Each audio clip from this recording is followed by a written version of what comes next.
Hello and welcome to it. Finally, the Healing Chefs podcast. I am Crownson, but really Ryan. You can call me Ryan. And another part of the Healing Chefs is Cameron over here. Cameron. Hey, my name is Cameron. Yep, Cameron. Yes, Cameron, Big Worm, 4444, my Instagram and all that. And sitting also right here, before we give any shout outs and everything, is Gianni Smoking Fire 48480. Hey yo, Welcome to it. thank you very much for showing up and thank you for doing having this. me. Thank you. Absolutely. So I do want to shout out people that came before us and are still doing this stuff, getting all the creative voices out there. High in Arizona podcast, Sir out. High. Yeah. I want to shout out Los Chiefers, the Chiefers, Hey yo, Beefers, all these people. Part of the community and actually out there really hustling, working hard.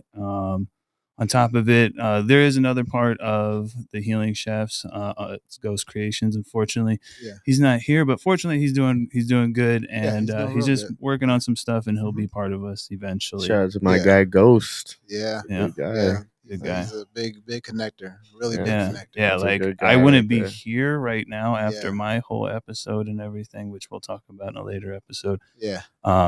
Without him, like he really like showed me what I needed and helped me before, while I was going through my stuff, and after. Like I owe him a lot. Like thank you. Yeah. Shout out to Ghost. Good guy. We'll see him soon. Don't worry. We'll come back when he's back, and we'll chop it up. Absolutely. Sure. Great guy. Perfect. So, with all that being said, if I miss anybody out, I'll shout you out sometime. Oh, but, they'll be in the credits. Plenty more. Plenty more days to come. Yeah.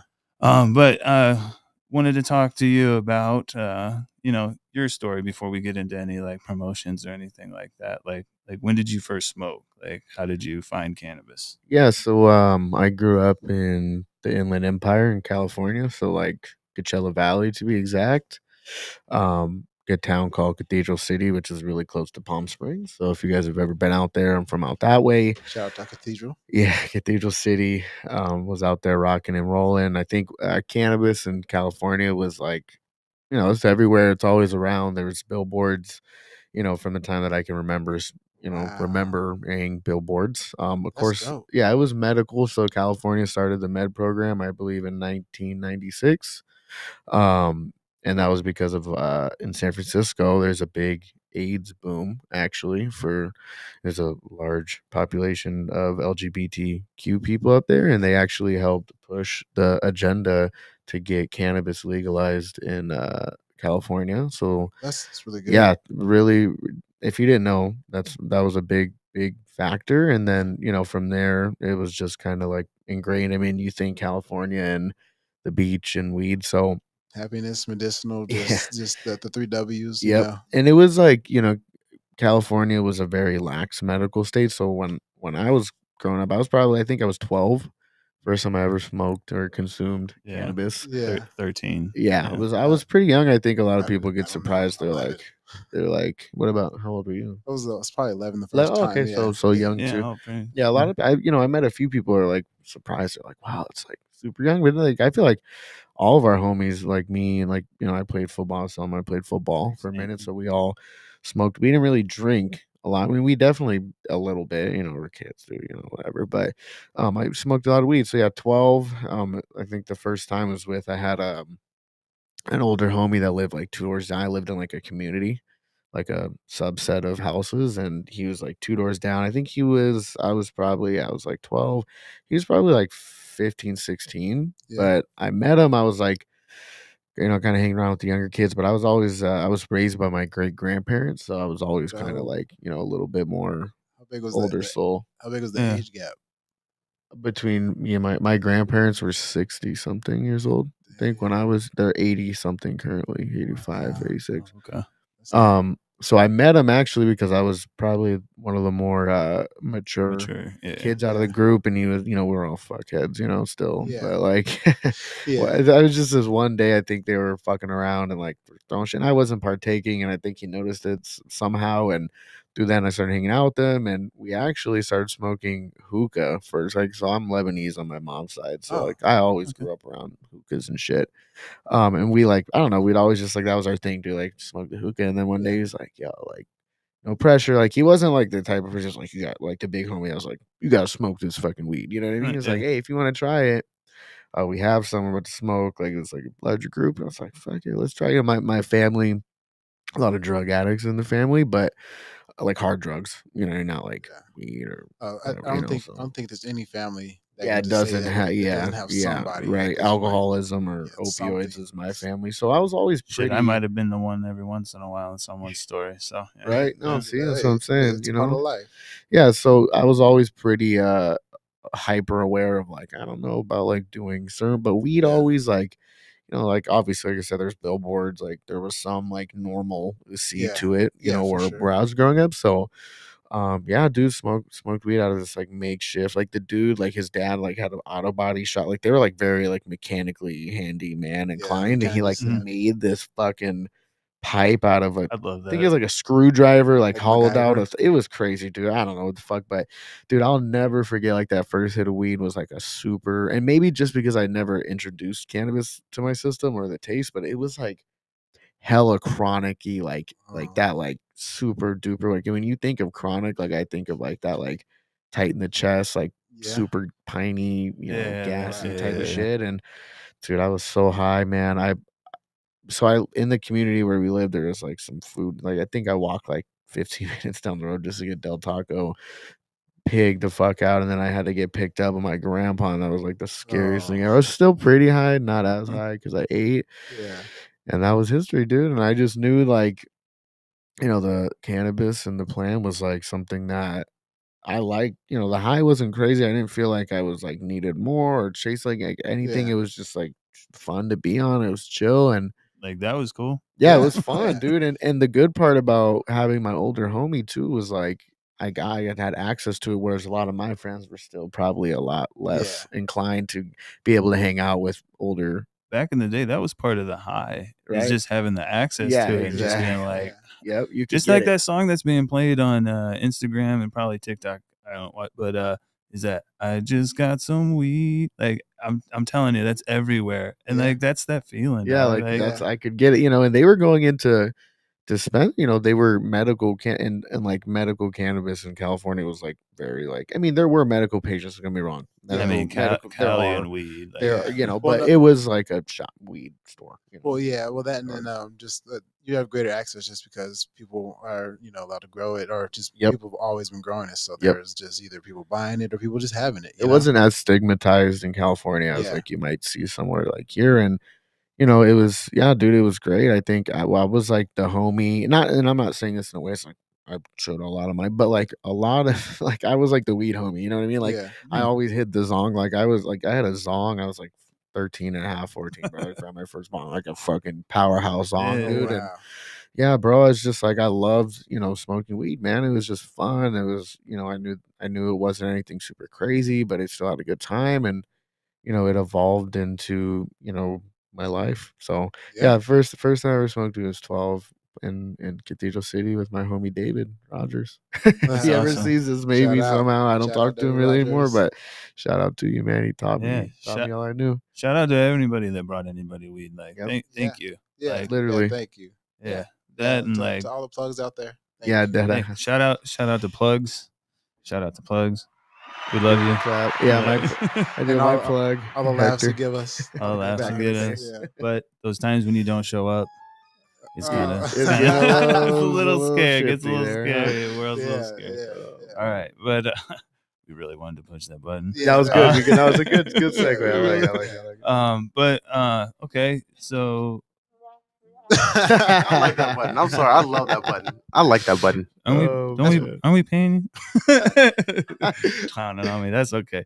My uncle and Aisha said, "Welcome back," and Aisha says they've been missing you guys. Oh yeah, it's been a minute. I'm sorry I went away. I had to. I am a veteran with PTSD. I had to take care of some things, and I'm doing really good. And thank you very much. Yeah. Shout out to you, bro. We love you, Crownson. Yeah, shout out to Habari. We love you. Yeah. Okay. Thank you.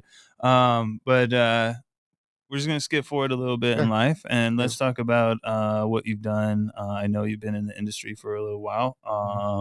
Can you tell everybody a little bit about your history in the cannabis industry? Absolutely. So, I mean, you kind of do have to, not like that far back, like 13. I'm not gonna like sit here and lie, like, yeah, I've been doing this forever. I was probably like 16-ish or so when I got connected with one of my homie's dads, actually. Super cool guy, man. He had it's not really anymore much of a thing. It was called Apache Trail. And I think so you kind of see this like trend, it was a clothing brand, but also like we did pop-ups. You know what I mean? So I think that was like one of the first inceptions of this in California. And he kinda showed me the ropes, buying wholesale at, like, seshes, like you'd Oh see, wow. like, the Secret Sesh or Taco Sesh and stuff like that, so I used to, frequent fly there with him and, we'd network a lot, I mean, I don't have any problem saying I used to sell weed, like, all day, you know what I mean? Not like I was fucking El Chapo, right? No Yeah. means, I was just Yeah. I was in the industry and I believed in the plant, like I said, and Yeah, giving definitely. access to people, I think, is part of that, and whether that was, like, okay or not back, you say like okay like for some weed or shatter Yeah. or whatever it was back But in the day. yeah. So I started doing that and that kind of like really got me interested in the game, like not necessarily always like I don't want to be a plug maybe, but like just like how are they developing, like where are they finding this packaging, how are they filling it, like how are they creating just so that kind of sparked my interest in that. And from there, as I was doing that, my older homies I told you about, I have, 3 years now kind of Yeah. Yeah, evolved. for sure. So obviously I hung out with them more. They knew like I was good, whatever. And they were, going up and getting, packs from SFV, like, a lot of people were doing or Humboldt or whatever. And, Yeah. I just like that was like not necessarily, like I said, like I wanted to be like but I just knew like But there was something in that realm. And as I evolved in doing that, and like being the weed homie or whatever you want to call me, like always smoking people out, like it was just like ingrained in me. And as I went off to college, I went to OCC, so I lived by the beach in yeah. Newport Beach for a year. My Yeah. homie, it was like super crazy, bro. Like, Quick question yeah, though. So of all of California, where was some of the best weed grown? Was it Humboldt County? Was it near you? Where you know, that's a good question. I think Humboldt County, I think a lot of people like default to Humboldt. Yeah. You find super good outdoor in Humboldt all day. The farms there are awesome. Maybe Yeah. like mixed light. I think the best indoor cannabis comes from San Fernando, like LA area. Dang. Yeah. That's the where OG was born. Okay. It's Yeah. like you can Yeah. ask probably a few operators out here, like they started in LA, like Yeah. Yeah. serving bags of like where the birth of OG started with Yeah. Yeah. the people that started. So Shout I out would to say that. everybody who started it. Yeah, Thank facts. God. Yeah, no, California. without those people, it was definitely would have been a way different trajectory. So that's my opinion. Everybody's subjective to say where it may or may not. But the triangle, if you want to like really just make it a little bit more, cookie cutters, the triangle is like SFV, Humboldt, and then LA, county, like that whole area of where Yeah. cannabis is Okay. being grown. I think that's where some of the best weed Okay. definitely Okay. started Nice. and still currently comes from. But All right. Next time I go out there, I have to. please do, yeah. Yes. And you gotta find it from the right people. I mean, there's a lot of brands out in If Cali now, something operators, and happens to fly its way back, yeah, somehow it I'm comes just saying, back. Hey. if I'll come somebody back like on and maybe lands, we'll discuss it. Yeah. Yeah. Or next time I take a trip out there. There you go. Yeah, I'll Yeah. let you know. yeah, Yeah. maybe I Um, need to take a trip. Yeah. but For yeah, sure. I went A out. I trip went for a out to trip. OC, and I was going to school and working and doing, just like I was just getting by. I was going to school full time. Was working full time, and during that, I was obviously couldn't do as much as I was doing with the brand or whatever like we were calling it back then, just the weed. Yeah. Yeah. Kind of got away from it. Still smoking heavy. Still spent all my FAFSA like money on weed and fucking glass and shit. And Dang. I've actually I bought a mothership like in 2017 with my first fast food. I broke it. It was an egg. It was a tragedy. So yeah, it was probably not the best decision for us. This is why I buy cheap, folks, because I break everything. Yeah, it was. I get the silicone bong. Yeah, non-break. You can't even break that. Yeah, that was just a dumb purchase at the age I was. So anyway, doing that, and then I I found this delivery service, and again, California delivery service, like not super. That was like gray area.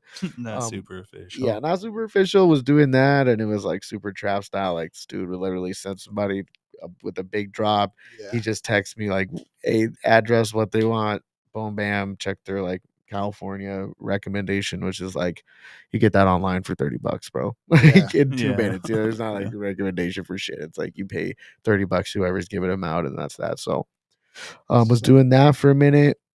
And then after I graduated community college, I moved out to Arizona because my brother actually moved to Santan Valley in 2012. Okay. Or maybe 2011, like a little before. And like, you tell me about it, and I was always the guy. I was like, dude, I'll never fucking move to Arizona. Like, I will go to jail there, because like that was like Sheriff Joe. He knew about that, and like his mom was already there 2 years prior, so that was like super strict. No cannabis, fucking you're getting a felony. So I was like, bro, DUIs were like insane. Yeah, DUIs too. Yeah, just any by the college town. Yeah, so was it medical at that point here then, or not at all? I think it was right before, because medical passed 2012 here, 2013. Yeah, right. Yeah, right. So it was right before, so it was still during that. I came back here in 2015. Because I was just sitting there in Missouri, like, I need to stack up my money and get the hell out of here. Yep. Yeah. I think it's 2013 here, like officially medical happened. So over here, I was like, never fucking come here. Ever. Yeah. Probably not. I mean, did I come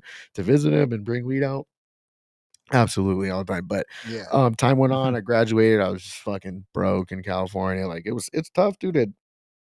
Beautiful state. I was by the beach, like I said. Like, it was expensive. Like what people would want, but it's fucking expensive, dude. I was going to college, community college, still working full time and doing the delivery service. And I was actually doing retail, so I worked at Vans for a long time, 5 years. And that's where I got a lot of my retail experience. I moved out here with that job to go to ASU, so I started ASU out here. I was working at Vans, and then COVID happened, and it was just kind of like we got a bunch of time off, and I got to think about it, and I was like, dude, like, I don't want to sell fucking shoes. Like, like, it's fun. Like, I like the culture, Vans is cool, California, whatever. But for sure. it's like, it's my passion. Like, rubber soles, like, so maybe if I wanted to make some shoes, maybe exactly do my, but not even then with fashion, whatever. So I was like, what do I want to do? So for sure. I went on Indie and I just looked up cannabis. I'm like, dude, it's it's medical here, like enough. And I had just got my medical card, so I was like, getting weed and stuff, and I was like, fuck it. And I saw a job posting for Harvest, dude, and it was a shift supervisor, and I was an assistant manager at Vans at that time. Okay. So it was kind of a demotion, but I was like, if I really like it, who cares? So it was the same pay. So I was like, I'm probably getting dicked around here anyway. Like at this like super retail ass job. So I was like, I get to work with weed. And I knew about big cannabis like through California. I followed Blacklist like forever. You know what I mean? Like that's how I stayed up on things. And obviously like they shit on MSOs there all the time. But it wasn't like something that was like super top of mind, because I wasn't really looking to get kind of like where I am now, and like I'll get into that too. That wasn't ever really like my overall goal when I first started. I wanted to be a retail like manager and like multi-unit like district manager type of person. And when I got into cannabis, that was kind of like my goal. So when I got to Harvest as a shift supervisor, I kind of brought my ideals from the retail shit that I learned and the foundation that was set, and I actually helped implement a lot of shit that they use now in the retail stores, and it helped me move up really fast. And way to go there. Yeah, it was cool, dude. Like, and again, like, you can say a lot, and I could say a lot, and I do say a lot, and I was talking a lot of shit about MSOs, but I did learn a lot about big business, cannabis business, while working there. So I worked my way up through there. I was assistant store manager at like 3 stores. I was a GM at 2 stores. So that was through about a year or so. What'd you major in? Oh, so during this time, I was also going to school. I majored in my major's name, my degree is in digital audiences, which is social media marketing. So it was a new degree. online only course that ASU offered. Okay. So as I was working at Harvest, going to school, I was doing that too. So I was fully online at ASU. I did not go in person. I see where this is going. Yeah, kind of coming together and working my way up, doing my thing. And I'm not gonna lie, dude. There was a lot of shit that I did not fuck with, like being at an MSO working retail, because you just kind of just get shit on. It's like it is what it is. You're not can't really corporate. change. So I accepted that, I was just like, hey, like I just bought in, like this is what you kind of have to do sometimes to move up, and not like sold out, but I just sometimes you got to sacrifice a little bit to get some good things. Exactly, to get a lot. Exactly. So it's give to get. Yes. So I became a GM. Was doing a really good job. Thankfully, I had a lot of good people around me. I was, I had a good foundation from school and bands doing it. And then I graduated, and the marketing manager, she's no longer with Harvest now too. My homegirl Kayla, she sees this. Shout out to her. She's one of the big reasons why I was able to do so much. I was kind of like helping her do like small stuff at one of the stores I managed on 27th and Indian School. If you guys have ever been there, Urban Greenhouse. It's now a Harvest store, but it was formerly Urban Greenhouse. It was out there in the hood. Yeah, right there. Yeah, UGD. It's some OGs there. Yeah, you go in there, some nice things in there, but you look outside. Yeah, that's the Blade. So some lizards. That's the Blade. Yeah, that's the Blade right there. It's great. So they have a lot of space. So they picked this like in the hood fucking dispensary, but hell of fucking space in front. So we did a lot of events and met Kayla and our old marketing director. And long story short, I told her like, hey, I have my degree now. She was like, oh, sick. Okay, well, we'll talk soon. She gave me that. And like 2 weeks later, I was at a meeting at the office with all GMs, and she like pulled me. She was like, hey, can we talk after? And I was like, fuck, what I do? Like maybe I did something. I'm like pretty passionate person at work and like as a leader. So it's like maybe I said some shit. I don't know. And then she's like, hey, I know you just got this GM role, but you just graduated with marketing. We have this position called community engagement manager. So during this time, Harvest is already a large MSO. They were in Arizona. They had 50 some odd stores in Florida, Delaware, Ohio, whatever. We were getting purchased by True Leave. So True Leave is an even larger MSO, and they have about 100 or some odd stores in Florida already. And they were lightly in the East Coast, and they were coming to the West Coast, and Harvest was obviously a big player out here, and we were like, kind of kicking their ass in Florida, and they purchased us. So I went through the largest cannabis merger in history. It was $2 billion we got purchased for. And then, just real quick, what does MSO stand for? MSO means a multi-state operator. So an MSO means a cannabis dispensary that operates in multiple states, not always vertically integrated. True Leave is technically vertically integrated, or was in Florida, because it's only internal brand, like seed to sale in Florida. But yes, they're a multi-state large. How much was that? What was that? How much was that buyout? $2 billion. And that button don't work. Cha-ching. There it is. Cha-ching. Work in progress. Large merger. So, again, that allowed me to learn, even more of like, we're big now. That's we're crazy. bigger, and how the politics. But but still, I mean, it's a learning, and through that, I had also, like I said, learned small amounts about who Truly was, and then I got purchased, and I like really read into him, and it's bad, and I'm not saying this is like, like full transparency. I just got let go Friday, and I'm not saying this is like disgruntled, and not really though. But, it was for a good, but put more time. Oh no, it's a learning experience. Yes, exactly. Like I've been laid off at least half a dozen times right at this point. And it was because I'm doing other stuff in the industry, so I'm not like super. And I've been let go from a dispensary as a bud tender because of stuff that I've done in the industry. So I totally understand it. And like I said to you on that day, it just wasn't your path, man. And that's how I believe. I knew it was gonna happen at some point. And I told that to my director. I was like, I knew it's gonna be a conflict of interest eventually. Yeah, exactly. So went through that merger, and was doing a lot of work actually. Like Harvest, like give or take, some people had opinions on it. I didn't really have too much like animosity towards Harvest. Now, if you're an Arizona native, maybe you have a little bit of a different like view on it because I did not. The only come up thing here. that I have issue with it anymore is just transparency. Yeah, they were. Not, yeah, they weren't. They on yep. any like any brand and anything out Mhm. here. I just want to know what I'm getting, where I'm getting it from, when it was, you know. They I weren't. just want to And know that you know, stuff. that's interesting you say that because when as that merger happened, I was working with one of the old owners and president of True Leaf, technically still Steve White, and that was one of his biggest things. Is like, you know, if I could go back, it was like be more transparent. Like they were afraid of that, and he said that openly, and he told me like he'd tell that to anyone. Like they weren't transparent. They should have been more transparent about everything that was going on or whatever. Because it just like, you know, I tell it to a lot of people, and then I'll get back into the come up, I guess. I tell people a lot, like, you know, it sucks. MSOs, yeah, like they have this like octopus arm, but like without a lot of these people, like a Steve White and or Arizona Organics people, like I don't know if the medical bill would have went through, like who was funding it. You know what I mean? Like who would like he did make it better for him.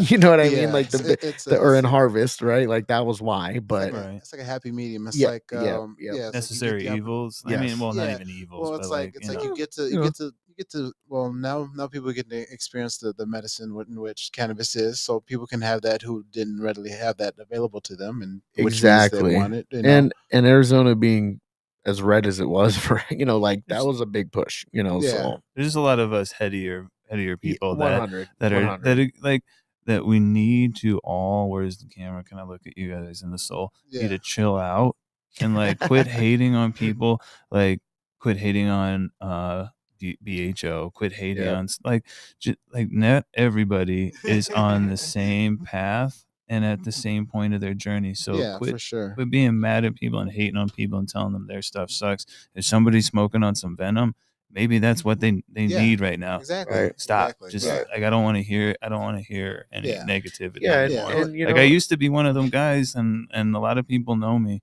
and a lot of people know that I was just like a douchebag asshole. But like I'm not that dude no more. I'm not that dude no more. And change is possible. And if you know me, if I can change, you can change. So just stop. But love each other. One thing to just like to note is there's always new opportunity, and if you're not getting better, you're getting worse. So if you are doing more than what your competitor's doing, then you're going to have that opportunity. Because these people may be the forefront right now of this industry and this business here, but it could somehow become what we experience in California or in Seattle. It's just we need to change the culture. And that's I'm glad you brought that up, because that's kind of like what I learned is I wasn't like, even when I was working there, and you followed me for a long time, and even before I was really open about like what I did, even before I was I think we started following each other when I was doing weed reviews on my page, I think for a minute. I think we're both in that state. Right. We're like, and I was never like the biggest like propping up of Truly, you know what I mean? But something that I realized in this time, and you know, I could get into like all this shit that like, you know, whatever, and I will one day. But like what I ultimately learned is, you know what? Yes, they are truly a lot of people are like, you know what I mean? And but I can use their large network of assets and funds to prop up people that deserve it in the industry. And if you really looked, and this was not because, and I'm gonna say this, like this is maybe more for me now, but I don't give a fuck. Is like a lot of this happened because of me, but because I was able to access what they gave. So like a lot of the shit that you saw me do with, and a lot of people saw me do with True Leave, is I used funds that I had access to for marketing, and it did help them. You know, it wasn't like I was just doing this because I wanted to like help. I did, but it also did help them too. Like all that shit, dude. Like Arizona Chiefers, like I invested a lot in that's why I'm a part of it too. In that True Leaf sense of like, it was kind of like a Robin Hood, you know, type of thing for me, like to be able to give to the smaller guys, because I was blessed to have, you know, the opportunity to get into a position like that, you know, to give to others. Commercial. Okay. We're gonna take a little break real quick, and we'll be back.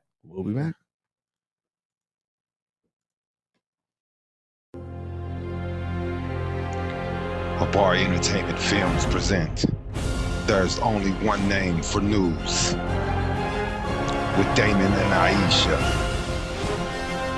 Habari Live Podcast.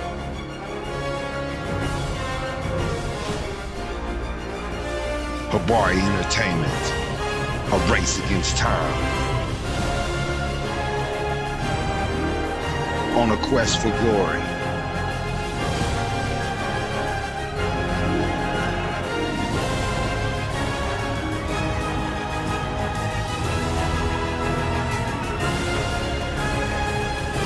Habari News Weekly, HabariEntertainment.com. Catch us for more. Visit us, HabariEntertainment.com. And we're back. Yeah. Sorry, I take a lot of psychedelics. I'm weird. Shut up, man. Get out of here. He's like, block that button. Right? All right, Yeah, everybody laugh. No, it's great. It's great. We gotta have a good time. Yeah, we gotta have a good time. Get out of here with that. Yeah. All right. So what were you gonna say? I was gonna say that just with Johnny having had been it's Johnny. Sorry. Yeah. It's okay. G. Everyone just calls me G. It's called G. Oh, my bad. No, G. okay, Yeah, for sure. It's okay. I was calling Cameron. Yeah, at first. Everyone makes mistakes. Yeah, no, for sure. Yeah. So just you're like a rapper in a sense where you used to trap, but now you're actually you're giving back to the community 100%. So it's like the ones who make up for who actually probably support 80% of the people who actually consume now. You're giving them the opportunity to actually be put on and collaborate with people out there and just giving them opportunity they wouldn't have had before. That's just a blessing in a sense. That was my biggest non-negotiable. Is okay, I could be here, but that doesn't mean I have to keep it so I pushed a lot of the bounds they probably would have never fucked with a lot of shit they did. Yeah. But you have to. You're being that innovator they need just to make sure they're moving. That's another thing that I brought up to you is a lot of these people that are in the industry are kind of I hate to say this because it sounds holier than thou, but are intimidated by myself and you and stuff, and all of us that come up have our own ideas and our own kind of brandings and stuff like that, because they kind of come into the industry as a cashier or HR or something like that. They've been doing really well in some industry, but they don't know, they smoke weed, but they don't know weed. That's why they used to come to me and stuff like that, and all these other people, so we can tell them that the community kind of shit that they're never gonna get. But that's why it's great that you got to give those people that opportunity and stuff. I hope to one day have my opportunity. You know what I'm saying? No, definitely. And just in that same sense, just they're kind of they're trying to be ubiquitous. They're trying to kind of be like that one size fits all. They're trying to be McDonald's of weed, and it's well, you can go to McDonald's, like you're saying, with certain brands or certain things. It's you can go to McDonald's, and it's well, those are the people who feel comfortable with that because maybe they're scared of this. It's easy. It's easy. Yeah. But as soon as people like us or people like you are able to maybe get yourself to be put in a position to be able to make some differences, you're able to allow for those other niches to really just kind of blossom. So it's they can be you can be the California that Arizona needs in that sense. Yeah, I think something important that a lot of people even if you've been grown or whatever for no one is an expert in this industry, and dude, especially in our market, Arizona is truly the first. California was recreational, Oregon, but Arizona is recreational as fuck, bro. You can do a lot of shit here as long as you're checking IDs or whatever. You can do almost anything consumption event wise here. It's pretty lax, and I think something to understand, even if you are from California, Colorado, it's only been 5, 6, 7, 8, maybe a decade for some states of medical and or even recreational legalization. No one's a pro, dude. And I think that's a lot of problems that MSOs have is these people that they hired, and mine specifically, I truly was terrible. CSO was he was a fucking pit bull, bro, rabid, and but they think they know everything, bro, and something, no matter what, dude, you can come up from Under Armour mattress, whoever the fuck, dude. It doesn't matter, bro. That's not cannabis. And like, even I've been smoking 12 years or 12 years since I was 12 or 11, whoever. Like, that doesn't mean shit, really, because like these industries have been around for a lot, like mattress industries, and like shoes have been around for a long time, but like that's because that went through its course. Like, cannabis is not even barely broken the surface. It's not even fucking legal in all states, you know. So I think that's the biggest pitfall for, you know, C-level, board level people in these large cannabis corporations is they're know-it-alls, you know. So I mean, I'm not saying that to shit. I'm just being completely honest. That's what we're here for, to be honest. The coolest thing is the best thing is like you know that C-level corporations, they can't move swiftly and quickly, right? And because they can't move swiftly or quickly, since they can't move swiftly or quickly, you have the opportunity with some of these smaller companies to, you know, do different things. Like with wanting to do weed dinners, like we want to do one day. It's like, you know, you have that opportunity to do this where it's like they'd have to go through maybe a lot of red tape. They need to hire this, they need to do this, and by the time they get to the point of doing it, you know, there's too much red tape to we need to already pivot from that. But and that was important, and that was like a big instrumental thing, and that's why like I started working with Leafers to kind of segue from we can go right my into industry that. and because you know, Harvest Truly was a part of me. For me, I did meet a lot of people there, but I'm the marketing manager now for a brand called Leafers. See right there, we have a live resin diamond infused pre-roll. We just launched April 17th, right before 420, and got our keys to our facility in January. So we kind of, you know, we hit the ground running. Thank you. How was the launch? What was it was crazy, man. So I actually started talking to my founder and CEO. His name's Jason. You can see him on our Instagram everywhere. Like, he does Shout out to Jason. Yeah, he's a great dude. He's been in the industry, man, for 20 plus. He started in that San Fernando Valley legacy, you know, operator, and then he was actually in Nevada for the past 5 years. If you guys have ever been there, there's a brand there called Pheno Exotic, and he helped he literally, I mean, launched that and grew it. And they did everything: cultivation, extraction, beverages, edibles, the whole shebang. So I started talking. He's known Chief for Arizona Chiefers. Obviously, I've been doing work with them. I'm like operations, I guess, and COO or whatever. We're small, dude. We're not FE, you know, but more of the operational shit. And JB Chief connected with him at MG BizCon 2 years ago. Okay. Nice. And through if you guys have also ever heard, he used to do a it's like a not a biz like YouTube. Shout out Chief. Yeah, shout out to Chief. He did a video series on YouTube, and they covered different grows. It was called what was the name of that? Wasn't the Canna Cribs? Canna Cribs, yes. Canna Cribs. Here you go. Sorry. My brain. Cribs. Yeah. Canna Cribs. He was doing work for them, and he. Oh shit! Yeah, I watched a lot of Canna Cribs. So if you look at Pheno Exotic for Canna Cribs, you'll see Jason on there, and that's how Chief met him. I bet you I watched that. Probably. No, you probably did, dude. It's a good episode. I smoke a lot. Like that's why he looks familiar. Right. And then in September of last year, actually, JB introduced me to Jason, and he kind of, you know, pitched me this idea. And, you know, initially, like, you can ask JB, like, I was almost like, dude, like, Arizona Chiefers is like not going to do a BHO. And this was like, now we're touching on this point of where I used to be like that too. Like, I don't do BHO. Like, I was there.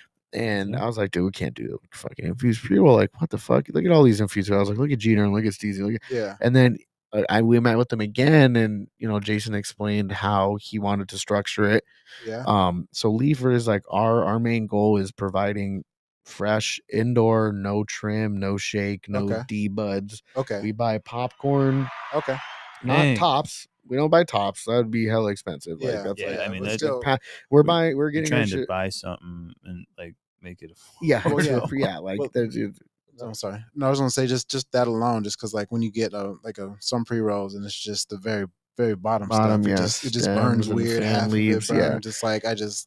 I mean, you know, you can do different things with trim or whatever. Like, you make whatever, but like you want to really like use cannabis, or you're gonna use the flowers. So we're getting, you know, they call them B style buds from, you know, Lit Farms, Grow Sciences, Tree Junkie, Lost Dutchman. So we're under a TrueMed license, which offsite license for them. Shout out to Jolly Green Thumb. Yeah, shout out to him too. Yeah, Jolly, John, all those guys over there at TrueMed, they're good people. So Lost Dutchman does some work for them. We get packs right next door to them.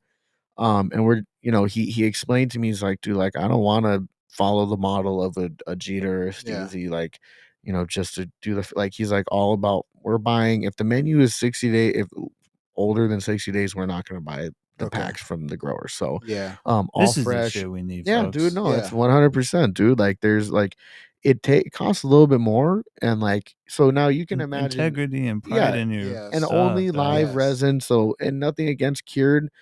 We just know, like, scientifically, like, fresh frozen material allows for a diamond or THCA to be pulverized better, which we want all dry. We're not using any and no hate, like you see a lot of wet material, like a donut or a sauce joint. Like sometimes, like, you don't even taste flour, it's the terps or the hash, which is cool.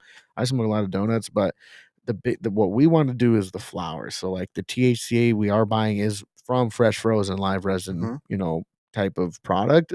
Nice. And we're just homogenizing it. We have a machine, we have our own grinder. We're doing it, like, we're not buying it grinded up. We're gonna grind it all ourselves, mix it all together. We have 2 machines from raw rolling. They're like $250,000, dude. Like, we invested good coin in these machines. And what are some of the random specs on it? I'm just curious. So what you can do with this machine is fully automated. You can, so like, when you're like packing a cone, you're gonna put a little weed, but you're gonna put a lot of pressure. The first one, maybe a little bit more or less pressure. This machine, we have our guy Nick in our facility. If you watch this, Nick, shout out. He's a big reason why we're here. You calibrate the pressure, the fill, the everything to be, punch down how much is going in, how much pressure it is again, how it's being closed and everything. So the smoke is perfect, rolled good. Like, he explained to me, like, all this, I got to see it in action. And to me, like, I didn't push any fucking Truly brands ever, because they were garbage, bro. Like, I'm just being honest. Like, I don't smoke it, so like, I'm not gonna tell you on my Instagram to go fuck with Roll One because it's a brand. Like, and that's good budget. It's budget weed, and like, I'm no hate. Like, again, no hate. Like, you smoke budget weed, BHO. I don't care, bro. Like, you love the plant. I love the plant too. That's just what it is. It's different strokes for different folks. But I didn't push it just because I don't use it. But like, Leafer, I smoke fucking.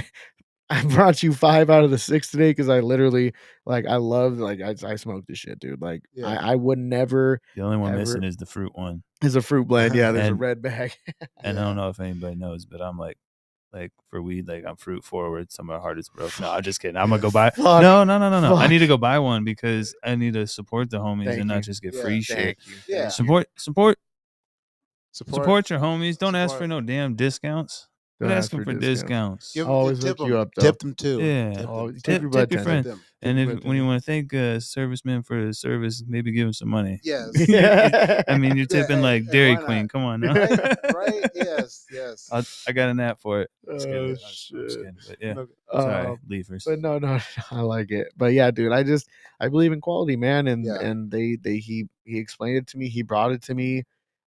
He told me about it, and like, I'm more than happy. And also too, the branding, like, you see a lot of like these branding other companies, and I'm not gonna call them out. Literally, I said some names, but I'm not gonna say like, like in particular. But like, a lot of brands are like smiley faces and rainbows and shit, and like, not like rainbows like that. Like, I'm saying, like but like, dude, like, it's they're just trying to make it look better. They're not part. That's not the shit that's coming from the community, dude. Yeah, like, we're all legacy. Want the cool like, shit. Chief is a part of Leafers. He's our Southern AZ account rep. Like, it's me, it's him. Like, one of the main reasons I love Alien Labs.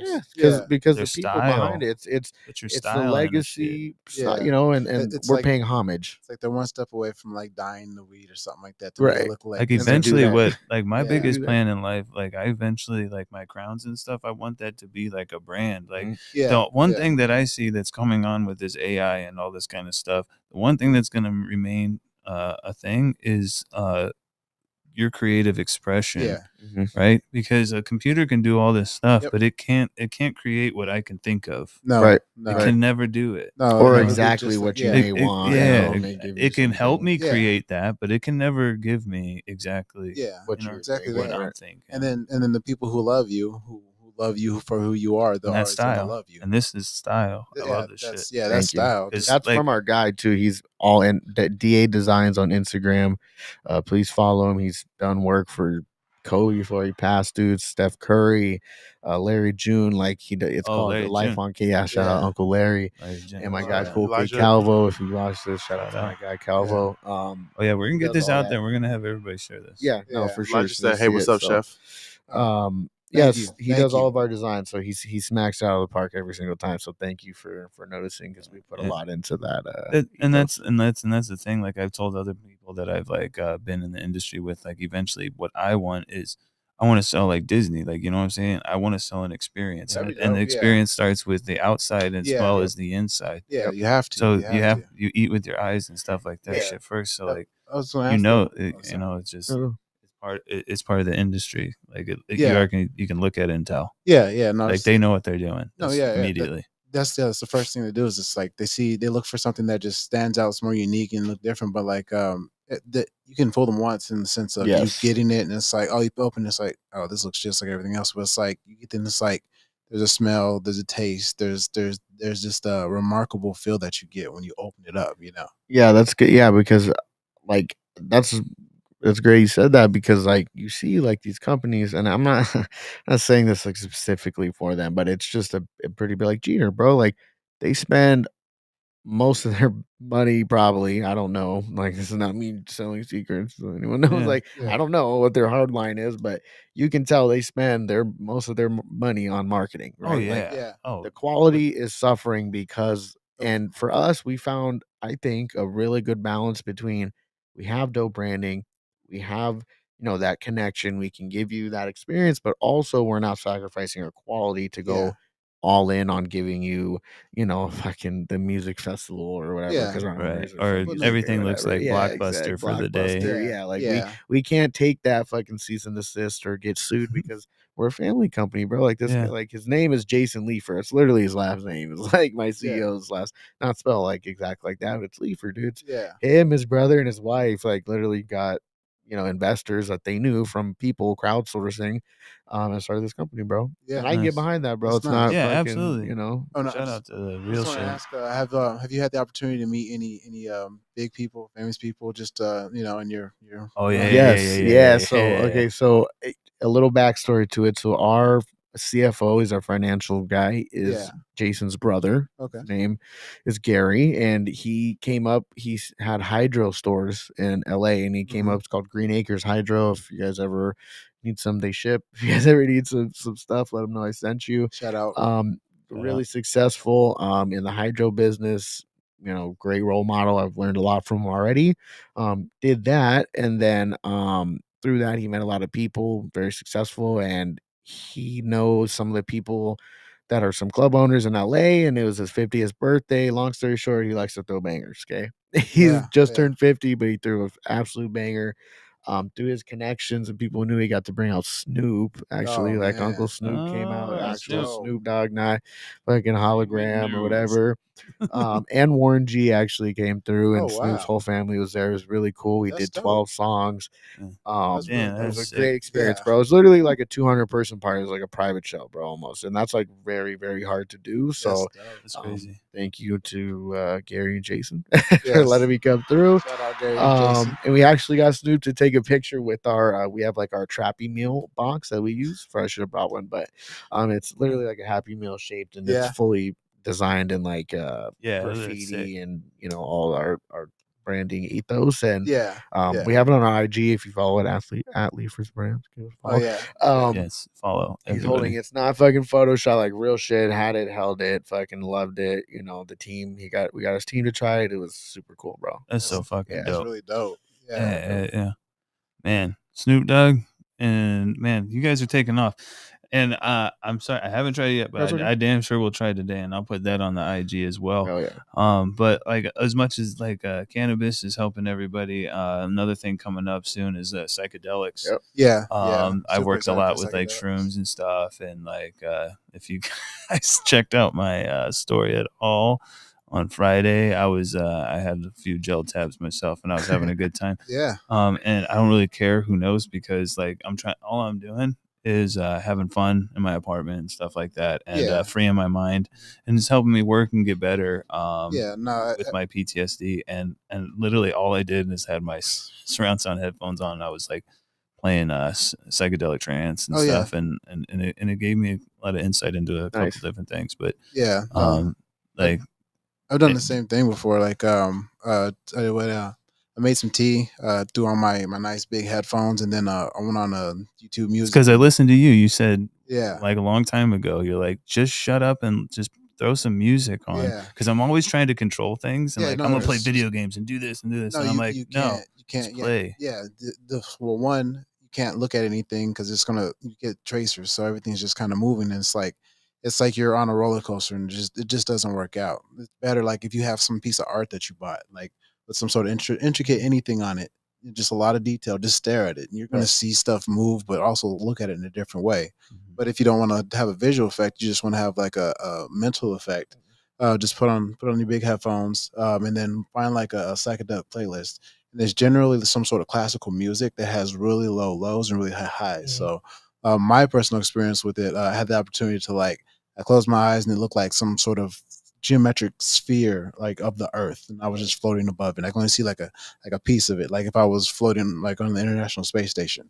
And when I was wearing I still had my eyes closed, but I had like a sleep mask on. As soon as I lifted it up and some sunlight hit me, it would have like an orangish type of experience, and it just allowed me just to kind of see the earth and feel the earth in a whole different perspective, a whole different way. And just kind of since then, just like your first experience, you might have some tears, but it's tears of happiness in a sense. Right.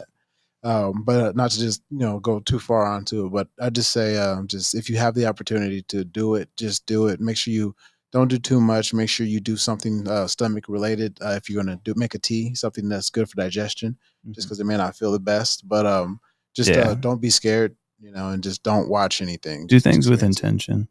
Intentional. Right. Have you had any psychedelics before, or known any? Yeah, dude, I love mushrooms. I do mushrooms a lot. I microdose or trip often, not all the time, but I love mushrooms. I've done.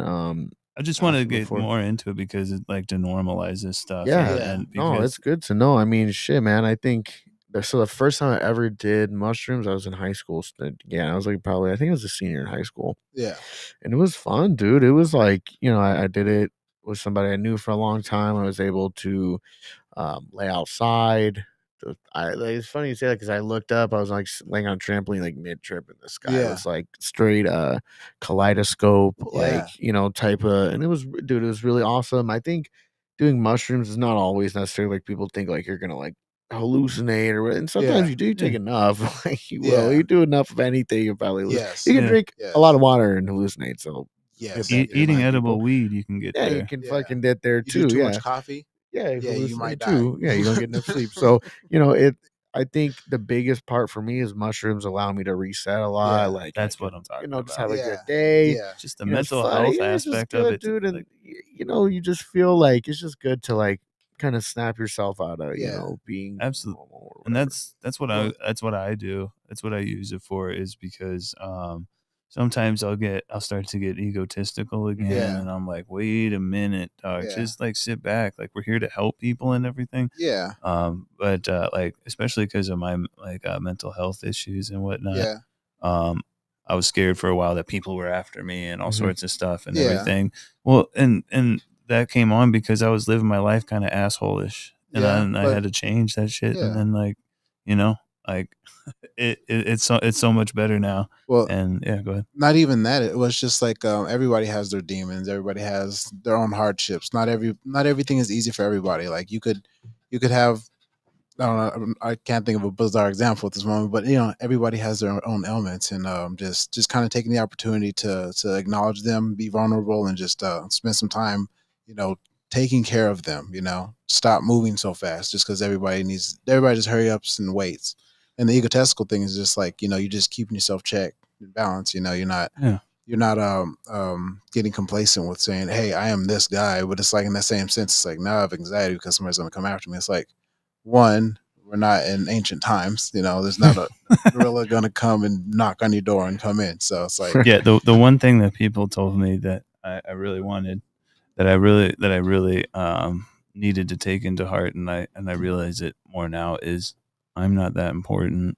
yeah, Like, I mean, yeah. I may have. You're important to you. You I- are important. I'm the main character in my own story, course, so I right, think right. anything that's going on is all about me. But imagine, it and to find out most people don't really give a shit Yeah. what you're doing Well, or how you're doing it. But regardless, it got me to a point where I could realize, like, I need to be like my brother's keeper and stuff, and like be more positive and not talk bad about things that, like, what I don't want people to talk bad about me. yeah, Right. So why talk on anybody's like Yeah.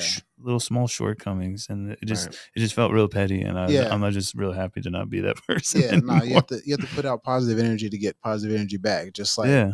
it's like right here. It's like, How do you change the world one little thing of kindness at a time? Yeah, yeah, and it's like with you, having been within weed for so long, it's like, one, you've amassed like a bunch of not only money, it's like that gave you the opportunity to kind of do this other thing.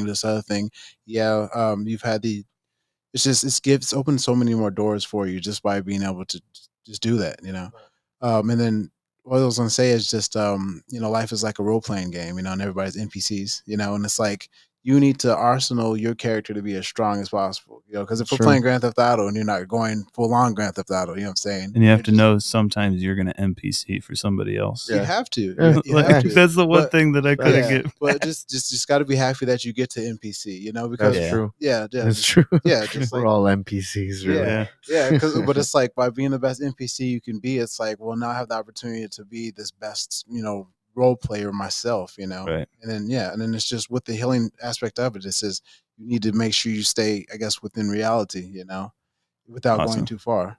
All right, well, before we go, I just want to make sure everyone follows everybody. Please make sure you follow at Smoking480 on Instagram. Cameron, can you It's a Big Worm 4444 Instagram. also at Leafers Brand? Please follow them. Please go Please do. purchase this stuff. I know they're at Cura. We're at Oasis right Oasis, my now. bad. Kind Meds, that's currently in the Valley.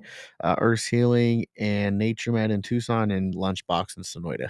Awesome. Yep. Thank you very much for coming. Follow me. Follow this podcast at The Yes. Healing Chefs. It's at THE_Healing Chefs on Instagram. We do have a Facebook. I'll get all that on there, and on YouTube. Links in our bio on IG.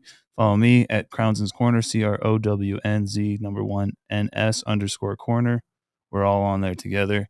Thank you very much for checking us out. Thank you. Have a great day. Thank you, Smoke guys. up. Yo. Smoke up.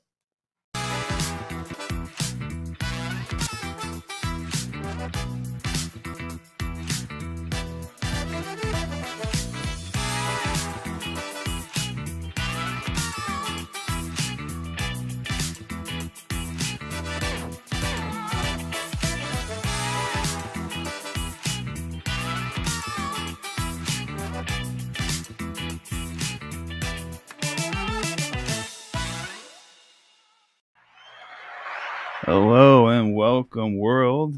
We're back at it. I am Crownson's Corner, aka Ryan, or the other way around. This is the Healing Chefs podcast. Other co-host we have is Taylor, Sweet THC 2.0. and today we have Hi. Sir Hi. How's it going? And thank you very much for showing up. It is a Absolutely. real honor for us to have you here. We're gonna go ahead and jump right into it, though. Cannabis journey. Nice.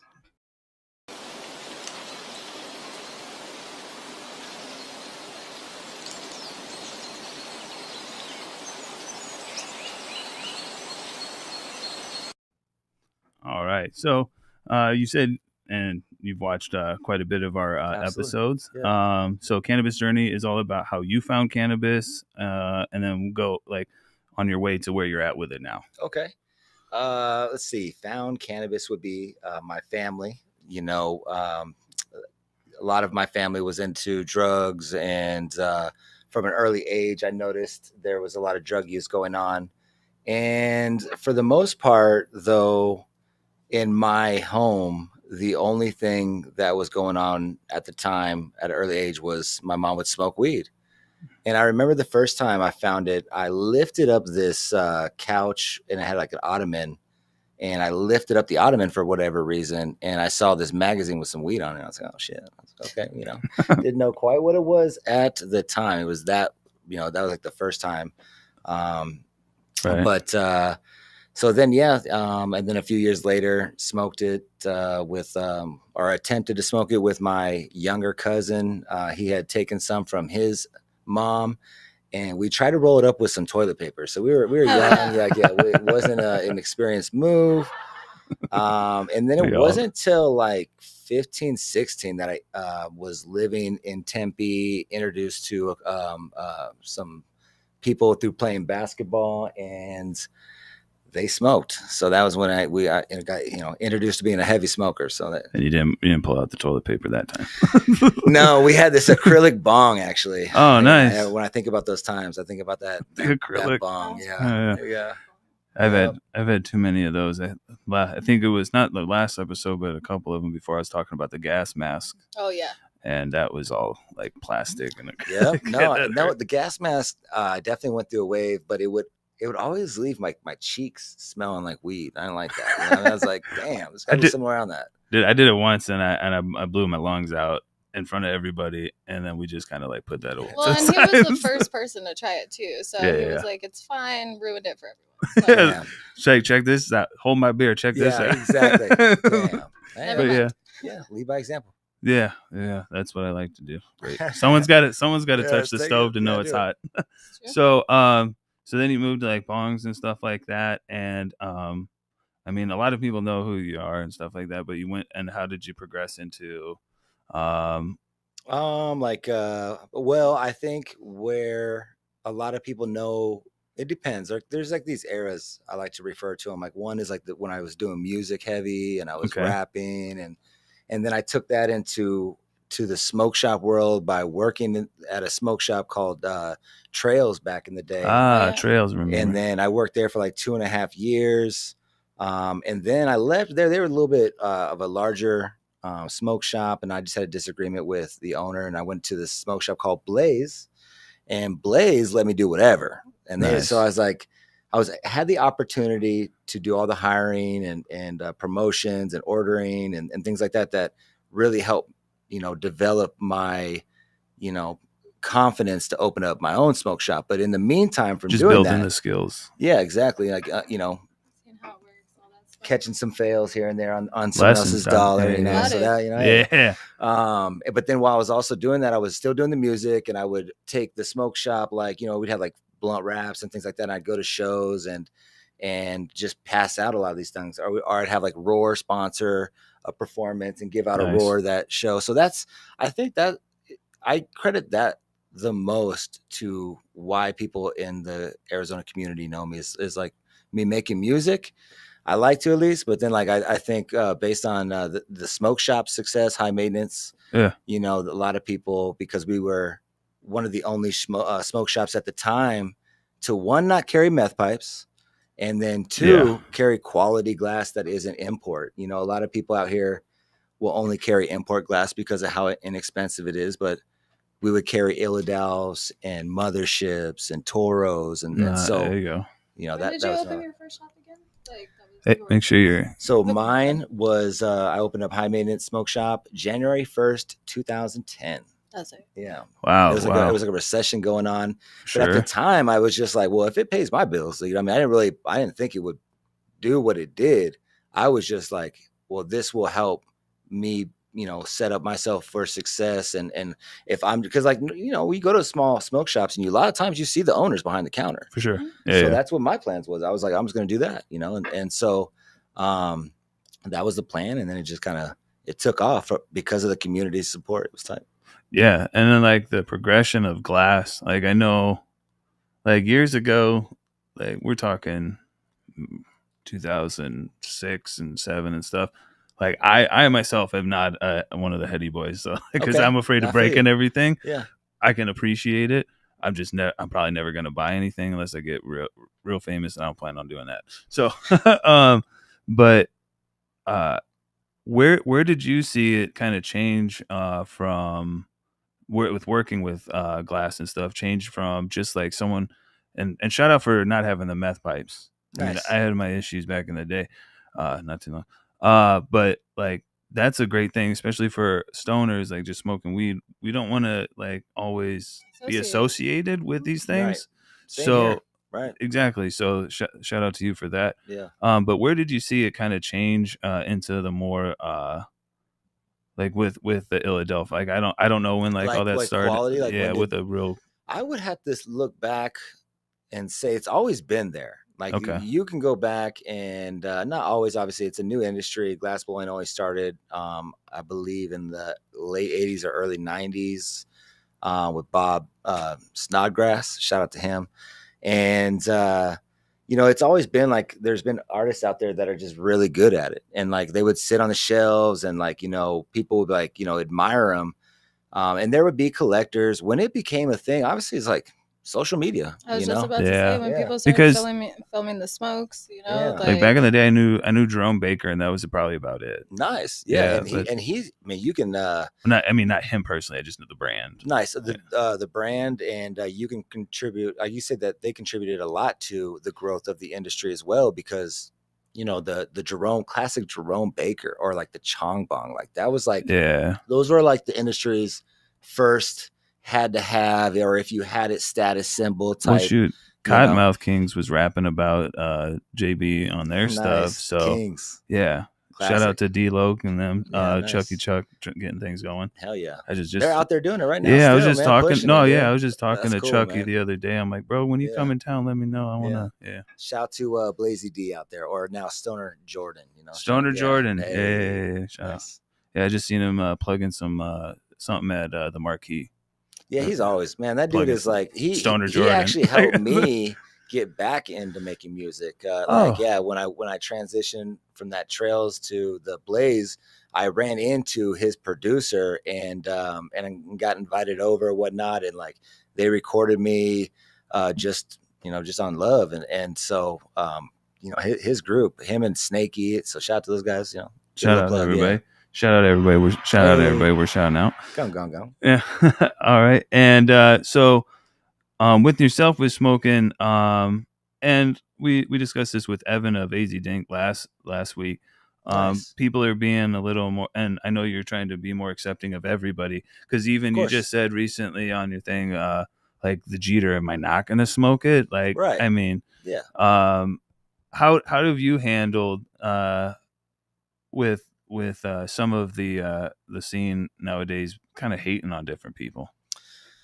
I mean, I've had an actually learning curve through the podcast, through High in Arizona, because I've tried to make it where we present both sides, and then through just conversation. I think that, being aware is where you can, form your opinions on things and stuff like that. Because a lot of times, people will hate on product that they haven't even tried. It's like, damn. But I mean, sometimes, a lot of those people are doing it for the clout purposes. So I feel like a lot of people are taking back support just because the people that they're around don't like that, or there's something going on with the people who are employed by those brands too. Mm-hmm. So a lot of times it doesn't even have a thing to do with the product, and it's crazy. It's true. Yeah. And that's and how I've navigated it is, I mean, look, it's okay for me to have an opinion. It's okay if, because I got flack for having Jeters at the lounge, and they were like, oh man, and I'm like, to me, I look at it like my responsibility is to try to make it a space for everybody. Mm-hmm. And also connoisseurs out there. We wouldn't be able to have the spot if we just went on connoisseurs, because we are the minority group in overall smoking. Like the connoisseurs aren't the larger pie of the group. Like, we obviously like to, promote that we smoke the best, and arguably so. Hey, but you do. When it comes to the amount being smoked, like, there's a lot of people out there smoking Jeters. There's a lot of people out there smoking brands that they can, just afford to consume how they want, right? Like everybody has a price point. That part for sure. Yeah, everybody has a price point. Everybody like I've said before, no one's on the same journey as you, and we're all like taking these dips and everything like that. Not all the time can I buy some stuff. Like I recently, like some of the stuff when you see me pick up rosin and stuff, I've got so much going on and into this and everything else. Like I'm probably hitting BOGOs. Like, hey. But it is what it is. But I'm never like you. I'm never going to like single anybody out to like. I appreciate that. That's good for the community. I mean, if we do, I feel it's because there's something going on with that product, though, right? Like I feel like if, for example, we did the gut challenge. For sure. And we gutted all these pre-rolls and things like that, or we singled out someone, that Taylor here is very familiar with, Steven Vega, right? Like if we've got to single people out, we feel like we do that because there's a responsibility it needs to be done. So it's just like the Mikey thing. He's doing a whole another event. Right. I did see that. So I do feel that we try to, if there's a just cause, then let's bring it up. Well, I appreciate that. Yeah, you do a lot of the breaking news and stuff like that, and trying to keep people honest when definitely is needed. Because like even like Reddit and stuff will do some things, but sometimes it's just like jagged employees and things like that. I've been a jagged employee. Man, they had the Reddit break some news sometimes. So we see it on there. Like I don't want to. That's funny. I've seen some stuff for like a brand recently that's like I'm not going to say their name, but I've seen that their starting material was dark, like real dark. Oh boy, you can't see your hand behind it or something like that. Okay. But then they're mixing it with other stuff to like get it. That's happening. Yeah, it's happening right now, and I'm just like, I don't like that, but I'm also not going to go out and call them out because everyone's doing it. So until people are ready to, but if you want to know what not to get, man, I was shocked to find out that distillate is mixed into resin carts. Like I thought for sure that resin carts were 100%, live resin, but no, come to find out that there's a mixture of distillate in there. Yeah, it's got to be. It's weird because it's also it has to be winterized and all sorts of stuff. Yeah. So what do you like? I don't know. And I also think sometimes there's different brands I think that are mixing terps into their like BHO. To try to but increase it. But I mean, I'm a chef. I know how to like stretch my products. There you go. And I'm never going to be mad at someone trying to do that. Right. And so. Well, it's just a complete lying out of pocket that is the unacceptable. There are part, those like brands Steven Vega, but other than why that, the mixing of the concentrates, it's so common that it's kind of like you guys are starting to realize these things after it's so far in the process of just being common. Yeah, but then again, we were the same people that like eat the edibles with the food grade and all sorts of other different things. Right. So like, I think just labeling stuff. I think that when I was looking at all of these things, like how like the biodegradables or stuff like that, where they're taking like all of this PM product and stuff like that, and making carts and things out of it. Yeah, that's not... and it's like, okay, look, if that's what it is, that's what it is. Just be honest. But label it. Yeah. Because like there's people out there not doing that, and you're pricing your stuff at the same. It's like, well, and some people do have super, super sensitive bodies. Some people can tell that difference. It's crazy. I'll tell you this right now. I mean, here and there, like carts don't get me high, carts get me by. That's what I always say. Gotcha. But if I have a cart, and I can tell you immediately from the first rip if it's botanical terps, because I'm gonna die. Damn. Like it hurts every time my body knows it's like, nope, this sucks. But I got you. I like that saying. I like the carts. I keep one in my pocket, but if I'm trying to get, stoned, it's either I'm rolling a blunt or I'm hitting the peak. Hello. Yeah. Hello. Yeah. I was just hitting that. Check out the story. Hey, that's right. I don't know what strain that was, but we'll call it fire. Hey, there we go. That was from the Resin Plug. Resin Plug. Yeah, TRP. Boom. There it is. Shout out to that. Shout out. That one. All of them. All right. So we'll go ahead and what's that? Let's make sure that link went out, because sometimes Instagram won't like she'll sit there and watch it post. So yeah, it'll say upload. Oh man, I've had like so much with this whole thing trying to do the media and everything.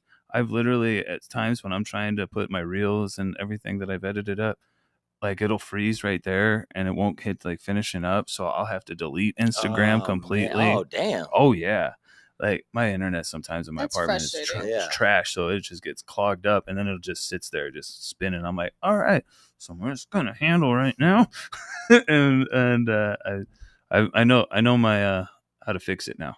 You turn it off and turn it back on. Nice. So, there we go. Yeah, I'm IT. All right, so Trip Tales. Okay.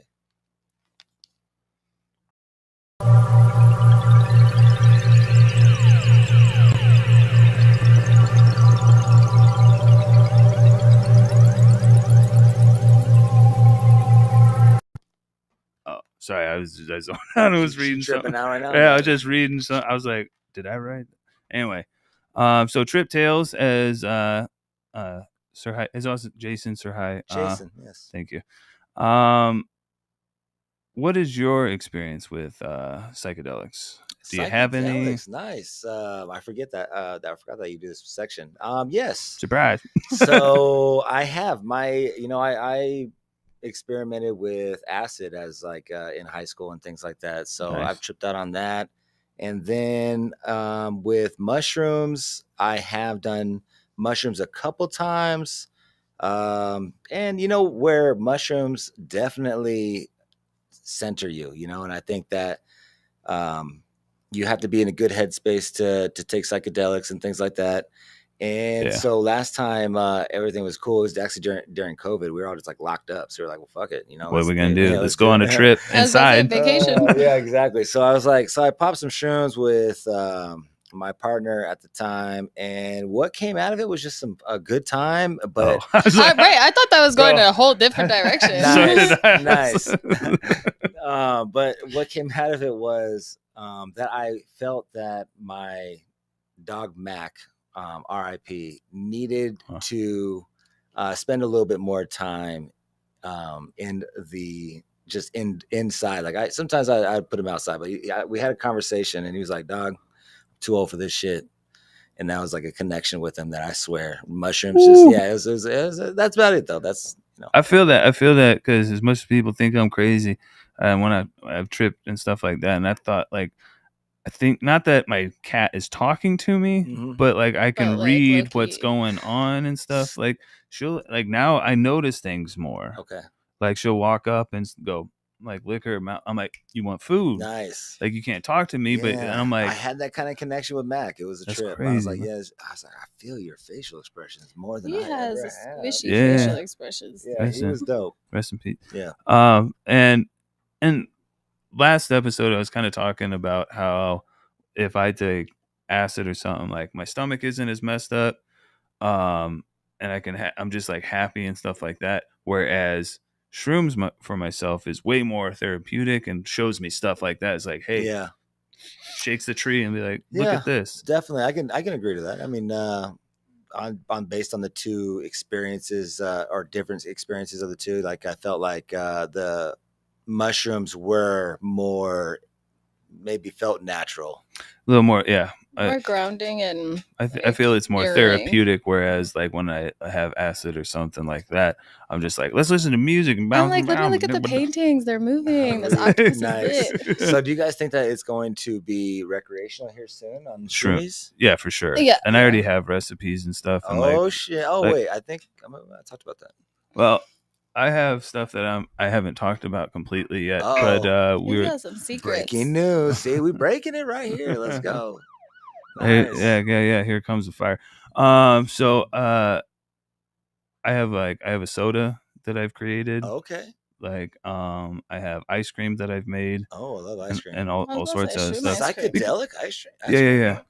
Yeah, because I mean, people were making milkshakes and stuff like that. So I'm like, why not this? And then also with knowing quite a bit of science, even though I look like the Grizzly Adams, I know how to extract way more out of it than most people do. Okay, nice. Without having to use a bunch of equipment. So we're gonna I was talking with someone, Cammie, she knows some like nanotech and stuff like that. So like we're like she's got her own thing going, but like didn't I tell you? Eventually I got some stuff to work that people want to work, but anyway. But yeah, no, it's definitely coming. I went to Amsterdam when I was in the army, and we got there and all the energy shops were closed. Oh damn. I'm like, for the night, and I'm like, damn, that's what we came here for. But like I was in the army, I'm like, we can't smoke weed. But yeah, we can smoke weed. Nice. So we took the one guy that was there. He wasn't gonna take any shrooms or anything. He was there for absinthe, which is a fugazi, which is a fugazi. Really, all it is. Yeah, I've drank a lot of it. If you're gonna see things, it's because you're an alcoholic and you're just like, and yeah, like unless there's something with way more wormwood extract or some sort of psychedelic component in it, all you're doing is just a ceremonial shot of liquor, thing of sugar. You light it on fire, drop it in there, and stir it around. It's a sugary, very sugary drink. Just drop some shrooms in it. Yeah, do that. So the next day though, we went and I took allegedly. Hypothetically, I got some stuff for some other people back in Germany that gave me a list of things to look for. But I had a backpack full, and the whole day I'm just eating. They're like, these ones make you feel like acid. These ones make you feel like this. Wild ecstasy, and I'm like, all right, I'm just eating them all. This is a really cool fictional story. I love it. Yeah, allegedly. But yeah, so like, and it was no one cared, and I was just running around Amsterdam's like green area or whatever, green light district, and there's I think it's the red light district. No, there's a green light. There's a green light for the weed. Yeah. Oh shit. Yeah, so there's a red light because believe me, I went down there too. I went down that. Be careful which corner you turn. There is a lady with no teeth. There's anyway, scary. There's a lot of shows out there for sure. But yeah, for sure, the banana show. But yeah, they have a green light district and a red light. And I was running around at that time though, like I was tripping balls, allegedly. And they have like the Ferris wheel thing, and then there's like pigeons all around it. And we ran through those, and I screamed because I was scared. Because I was like, "This is a good idea. I'm gonna run through the birds," and then just went. Oh damn! Oh, the noise too. Out with that, and just fractaled everything in front of me, and I just had to stand still. And I was just like, they got me. But yeah, lay down. Yeah, he needed some milk. No, I had a really good time, and I didn't hurt nobody. It was just a good time. But I'm glad that I can't wait for that to be here. Maybe not the fact. I was like, "Dang, you ready for that round 2?" Yeah, round 2. In the field when I go, like with the birds. When I go, you gonna conquer that fear this time. When I go. Yeah, I feel it then. Like maybe I'll turn into a bird next time. I was about to say next time he's gonna try the ostrich farm. Damn! I'm gonna ride an ostrich. Ooh. Hell yeah! I support it. That's a dumb idea. They're raptors. They will knock in with that foot. They will. Yeah, that's a velociraptor. Years down the line, that's all that is. That's gonna gut you. I ain't messing with that. But yeah, I can't wait for the shrooms and everything to be able to, like, you can get them at the stores and stuff. Like we are seeing already like a whole shroom movement in the community. Like, well, we have that facility up there with Sue Sicily, who's able to do the psilocybin clinical trials and things like that. So people are starting to experiment more. There's places like counties, that have it legalized. You can't purchase it, but you can have them and you can use them, or so I've seen weird stuff nowadays, like people talking about like extracts with like powder and shit. And it makes me wonder, like, I'm like, why are you making? I don't want a powder. Like, while we sitting at the lounge, I'm wondering, like, how many motherfuckers are on shrooms right now? Probably a lot of them. I was just about to say microdosing. Oh, like all of them probably. In the industry, I'll say like that? Yes. One of the best things about actually working in the industry, I'm not going to say what companies or who, but like the amount of people who are like, "Hey Taylor, I just want you to know I am tripping sacks right now. I'm about to go to do this delivery and this education. Wish me luck." I'm like, cool. This is great. Common. Other people would be like, "Hey, I just made these capsules. Do you guys want to try them? Maybe it'll help with this, this, and this." I'm like, this is such a great place. I myself have like I was, when I like was going through my stuff, I used them way heavier. But like now I've taken quite a bit of a break, and even from like smoking weed the other day, I took some dabs of hash and put myself in a cycle. But there you go. But I see it, everybody doing a lot more microdosing. I helped people allegedly for a while with like some chocolate bars and whatnot. Okay. I had to fix my my recipe allegedly, but we're hitting again. There we go. I like the ones that are mixed in with some ashwagandha. I'm not gonna lie to you; those ones are very nice for me. So what I wanted, like, like teas and stuff and drinks and stuff like that. If you're ever looking to like help your stomach and stuff, eat some ginger. Ginger helps the stomach very much so. Okay. So when you make your tea, lemon, ginger, and that, and then blast off. Now you guys got me thinking about doing that later. Nice. Probably doing it. There you go. You can come on. I mean, if I have those Allegedly. things, I don't know. Allegedly, everything's allegedly. All right, so we'll go ahead and take a break real quick, and then we'll jump into mental health as well. Nice.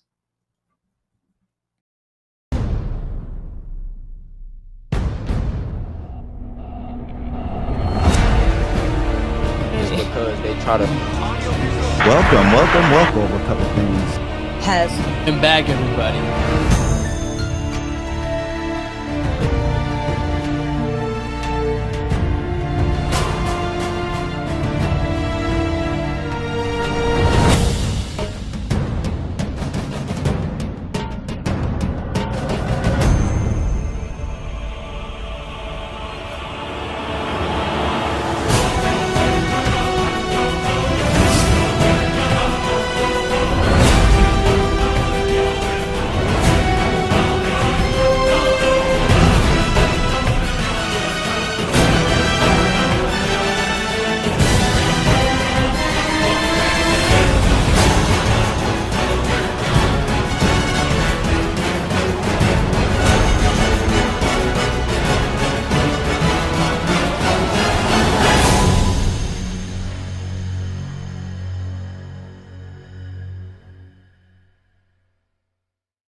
And we're back, and we'll go ahead and jump into the next segment, which is mental health as well.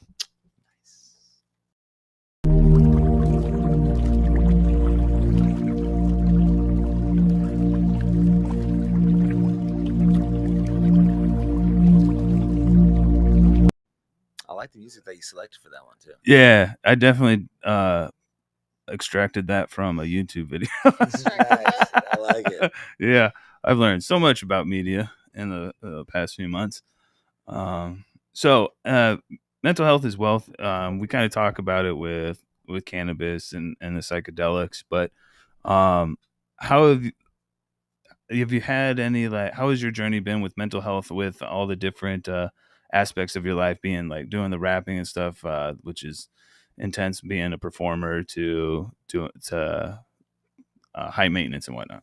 I feel like well, if I could have taken some advice that I gotten a few years ago or even 2 years ago, throughout my life, even at a younger age, like even in my 20s, which was just getting some therapy. That's been one of my greatest like strengths that I have now, is that like I'm aware of when someone is just being a negative energy, or I have boundaries now, things like that. I have so it's like, because growing up, I didn't have the guidance that I wish I could have had. I was making a lot of decisions for myself at a young age, 16, 17, 18, that affected me all the way up to right now. And you shouldn't really have been making them either. You should have had more guidance. So right. Shout out to therapy, man. Right. Yeah. Because in a sense, I always just carried this chip on my shoulder that I had to prove myself, and I wasn't good enough, for, the people that were around me and things like that. And I always had like support. I always hung out with like friends that were genuine and things like that. It was my own head.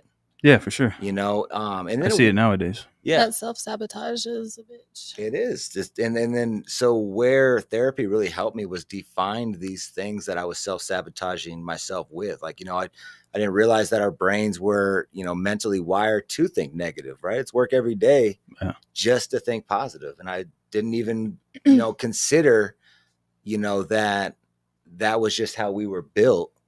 I just thought that was me. Right. So yeah, we're mammals that are afraid to get eaten. So like, just fear it. Like, you can see it on all our YouTube or our TV. Like, everyone watches Dateline now. Everyone watches all the scary things because we love to be scared. But I think what really got to me and finally made me take that leap was the labeling that I feel like goes on. People want to put these definitions on you or these terms and things like that. And, the people that are closest to you can harm you the worst when it comes to your mental health. And I went through a bad breakup where I thought I was going to be with, someone for the rest of my life. We had a child, and then that fell apart. And that was a tough breakup for me. So with her words is what really inspired me to just, because my friends would tell me the best stuff that everybody wants to hear, like, oh, this, that, and the other. But I needed to hear from like just a neutral source, like these things that were being said and talk about it.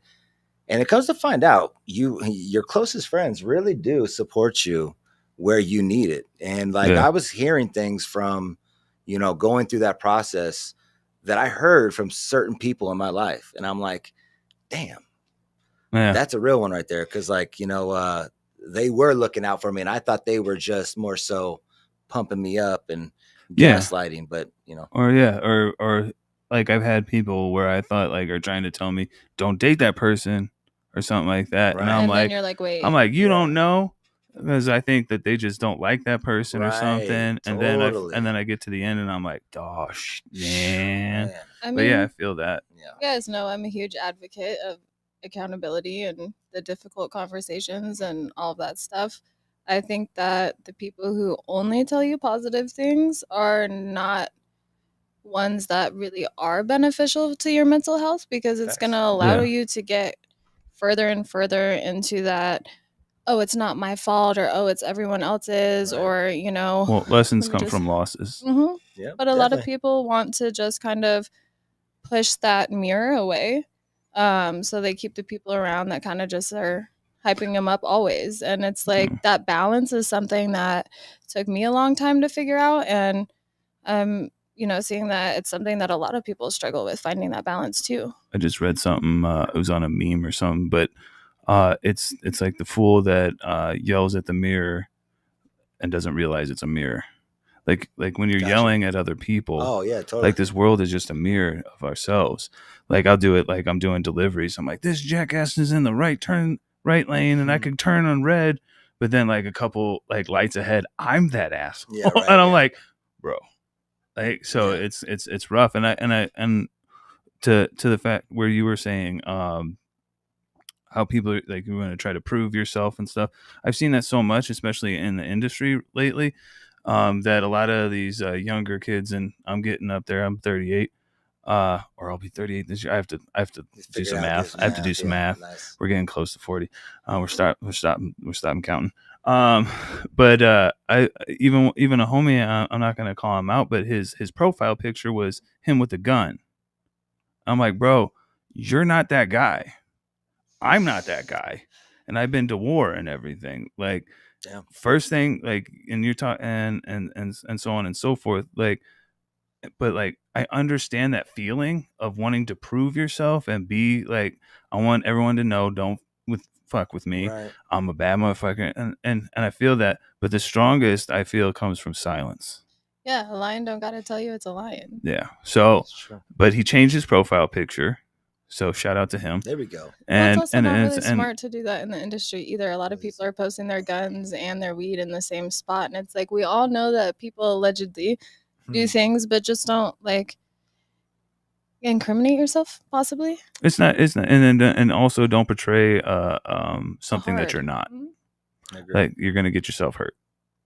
And my paranoid ass ain't trying to be around nobody that's got a picture for their gun, or a gun for their picture.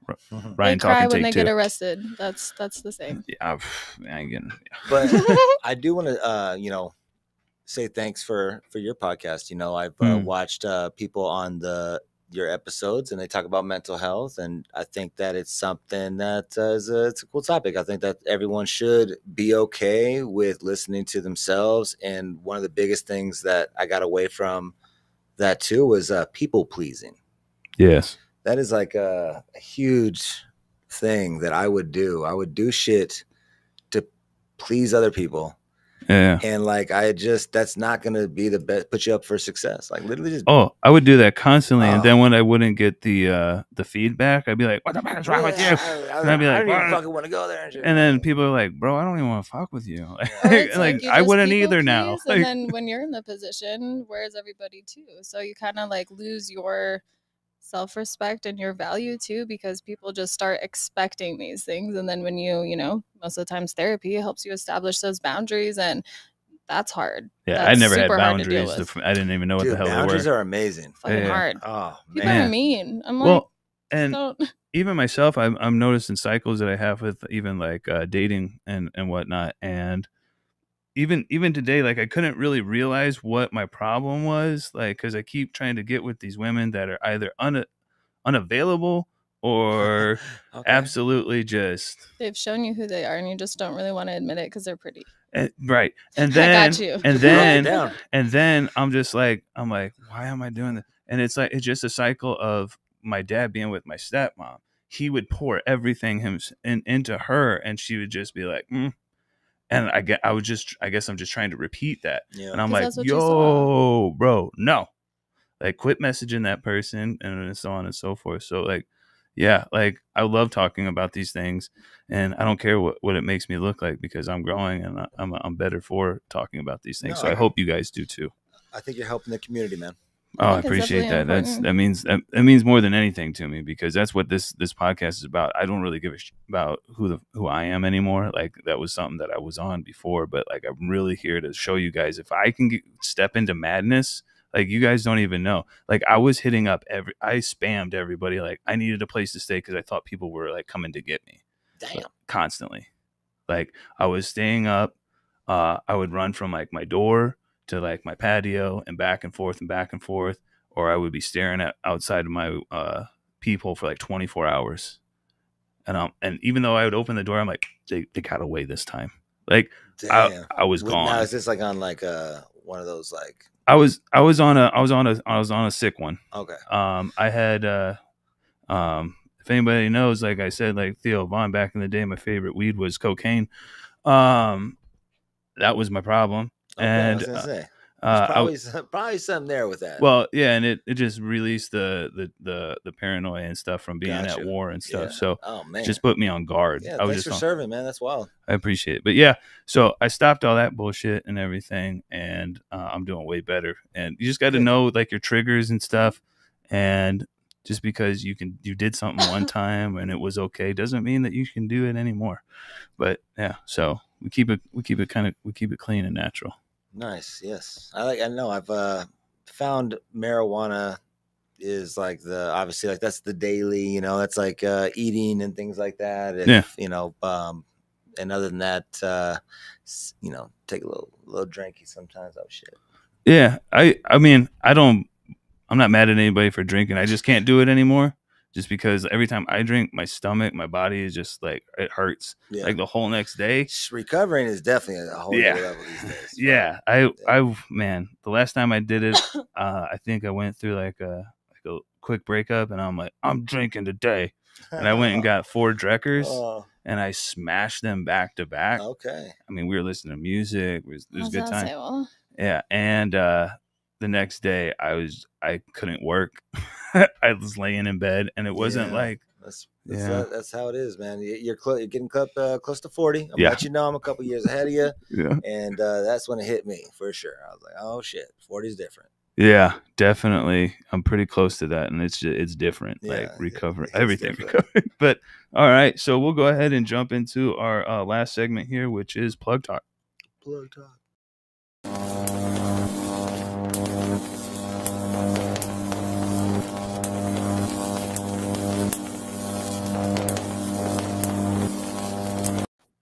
All right. I love that one. So Plug Talk is all about promo and everything that we have going on. Obviously, you have the High in Arizona podcast. Hey. Enunciation. Thank you. Yeah, the High Lounge, going on. If you don't know about the High Lounge, I don't know where you've been, but please go check it out. Go visit. It's word of mouth. So that means that we're out. We're not advertising heavy. We haven't put in any paper ads. Well, because y'all are hitting capacity almost every time you guys have events and stuff now, right? And there's some dope events that you guys have too. So I do need to come out and say that, like, I think that we as a group,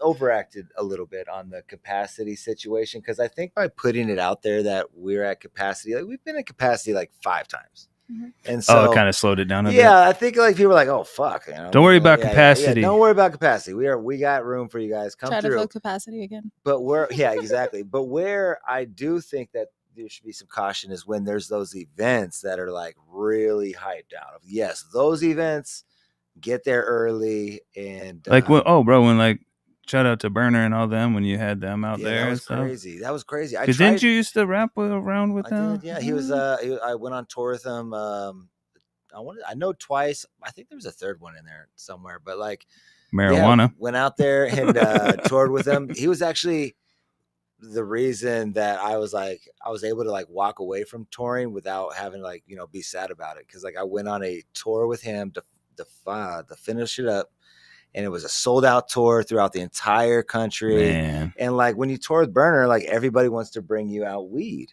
Damn. And like Burner won't smoke your weed.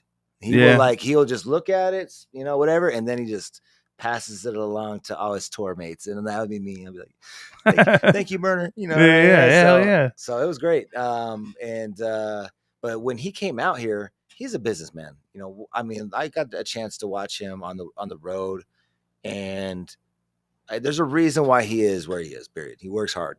Yeah. And so when I approached him to come into the lounge when they were coming to open up cookies, it was on business. I was like, hey, I have this lounge. It's a mile from this. How much to get you out to do a chief and greet?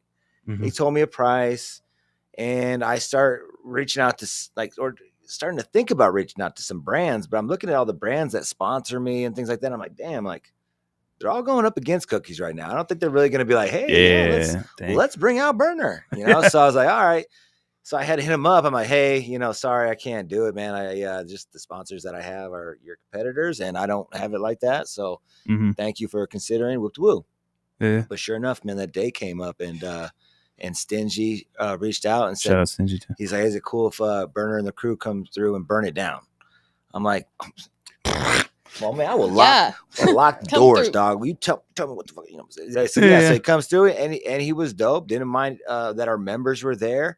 Shout out to our members that were there that allowed him to kick it. He definitely talked to a bunch of people there, smoked some Arizona weed. Okay. Yeah, right. And yeah, man, that was it was a really cool moment. It like flashed me back to like 2015 because that was the last time I toured. Nice. And like that lifestyle, like, going out to the club with them later and like being in like the VIP and like, people wanting to come bring them weed, you know what I mean? I'm just like, damn, man. But yeah, this is a journey. But yeah. So, and then what are the events you got coming up soon? So the next event that we're looking forward to, actually I have one tomorrow that I'm really looking forward to. It's the Name That Strain. Oh yeah. Where we just saw that right before I didn't get to see the live. 15 different strains. If you know how to, name a strain with your nose or the look, come out. We got prizes. Zong's going to be out there. Oh, Zong, nice. But Friendship Zong. Another one. Friendship Zong, tie it into other episodes. Right. I would if they would make me a new one, but that shit was expensive. Yeah. Yeah, they are. Yeah, they and then we'll try to do like a Zong clearing contest as well. But I would have been able to do that shit back in the day. Perfect. And then with the podcast, I'm very excited to have Jordan from Blueprint on. He's gonna be on this Thursday. So it's been fun with the podcast, talking to the Arizona cannabis industry, breaking news, and when it pops out there like that. It's awesome. But more importantly, just having a source out there for Arizona to discuss things going on in cannabis, because when you sit back and look at where we get our information as cannabis consumers, it's not really that much. right? So yeah, or it's just like if you're watching mass media, it's procured. Like Fox, it's procured. It's like you're only getting what they want you to hear. There you go. So yeah, I appreciate, definitely appreciate everyone up there. Also, shout out to Lunchtime Dab Time. Hey, Polly. We got Blunt After Dark with Smoke Dog. Yep.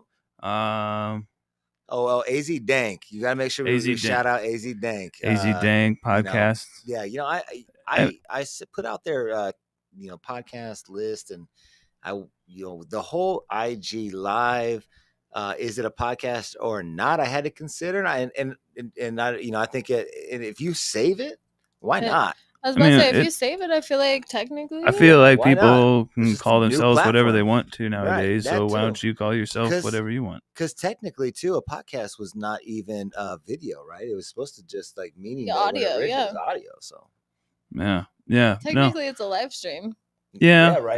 But hey, yeah, what if you want to get into the semantics of it, then it can be a lot of different stuff. Yeah, people just take their emotions. But regardless, dope for the scene. AZ Dank out there. Love the energy. Hippie Chronicles. Hippie Chronicles. You've got the Stone Age podcast. Stone Age. Yeah. There's more out there. We're probably forgetting. Let us know. Keep us in the loop. Put it down. And take your sorry, I've been watching way too much Matty Matheson. Okay. And he's my favorite chef because we're the same vibe in the kitchen. He's always like on his videos like, all right, go take your dog shit comments down to the basement into the comment section. But I don't mean that to guys. Okay. But if we're missing any podcasts, like when we post anything, just like tag, share everything. What we have coming up. Did you have anything else? No. Okay, what we have coming up, Taylor, if you want to, you have. The ladies' night or day, I guess again. So Wednesday that'll be a little mansion thing for the ladies, so that'll be fun. And then the next day, and our podcast is going to be on too. That's right. Sitting down with Taylor. Jason keeps asking, "Where's the other ones? Who have you interviewed so far?" But he keeps forgetting that I told him I wanted him to be my first person. Right, and so we've known each other for so long. We have, so it'll be a good time. I'm looking forward to it. First, you heard it first. First right. here. Yes. Now, hello. You've heard it here first, or second.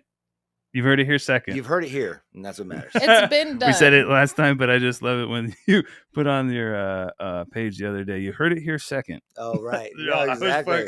I died. Yes. I'm like, hilarious. I don't think that Reddit should beat me putting out Arizona cannabis news. That's my goal.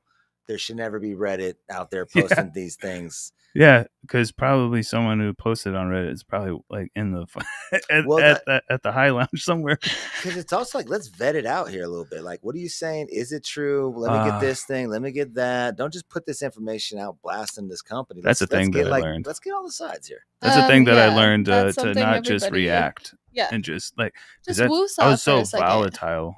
So yeah. Whoa, but what we do have coming up next week is Michelle Mango. I don't know. Fire. Tablets. Interesting story. Are you going to tap into that at all? Yes, I hope she brings all the documents and stuff. I love the proof. We're going to hear about it. I like it. And then the second episode is Coda Shoots. So dope. Yeah. Dope. I've watched him. He used to work at the shops and stuff like that. So yeah. Come up. I think I was a bud tender for him back in the day, and that's probably why I know a lot of people. Nice. But then the next week is another artist. Is Malik Preme. Sorry if I'm saying your name wrong. It's Preme. He's not here. I believe he's in like New York or East Coast, something like that. Fire. So we'll do that, and then Shots by Ben. Will be the next week. So very cool. I'm talking to him and his lady about relationshipy stuff and all that. Oh man, their goals. They're like, I watch them all the time, and they're always doing some cool shit. And he's always taking great pictures. I've been talking about. I was about to say the pictures thing is a huge thing. People might have heard me talk about GWCs, guys with cameras. Can't stand it ruining the industry, but Ben's doing it. He's amazing. Right? He also brings his girlfriend. So ladies, if you're ever doing a photo shoot and the photographer says do not bring someone, don't waste your time. Especially that shit's weird, dog. That shit's weird. Weird as fuck. Being weird. Don't be weird. Yeah. All right. So be good, be clean. As always, be safe. Smoke up, trip out. Later.